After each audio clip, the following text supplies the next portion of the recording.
ஆனால் அதுக்கு உங்கள் சுய ஜாதகத்துடைய ராசிக்கு 10ஆம் இடத்த அதிபதியோ அல்லது லக்னத்துக்கு 10ஆம் இடத்த அதிபதியோ குருவுடன் தொடர்பு கொள்ள வேண்டும். அதுவும் உங்களுடைய சுய ஜாதகத்தில் குரு வக்கரமாக இருந்தால் உடனே டிக் யோசிக்கணும், சலக் அப்படின்னு டிக் பண்ணிடணும்.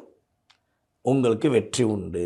புதியதாக காதல் செய்வதற்கான வாய்ப்பு உண்டு. அப்போ பழைய காதல் என்னாச்சு? அது ஏற்கனவே தான் புட்டு போச்சே. கன்னி ராசிக்கு ஏற்கனவே வந்து 1 காதல், 2 காதல், 3 காதல் அப்படிங்கிற விஷயந்தான் இயங்கிக்கிட்டே இருக்கும்.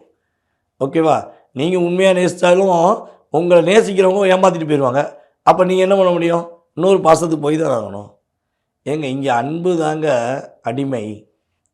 அன்பு மட்டும்தான் மனுஷனை அடிமையாக்கிறது என்பது உண்மை. எவ்வளோ பெரிய ஒரு வலிமையான வல்லமை கொண்ட நபர்கள் கூட எங்கே தோக்குறாங்க? அன்புக்கு அடிமையாகும் தான் தோக்குறாங்க. அப்போ கன்னி ராசி ஏற்கனவே அப்சர்வ் பண்ணுற ராசி. அப்படிப்பட்ட உங்களுக்கு அப்சர்வ் பண்ண பிறகு வெளியே வர்றது ரொம்ப கஷ்டம். அதனால தான் நீங்கள் கஷ்டப்படுறீங்க. ஓகேவா?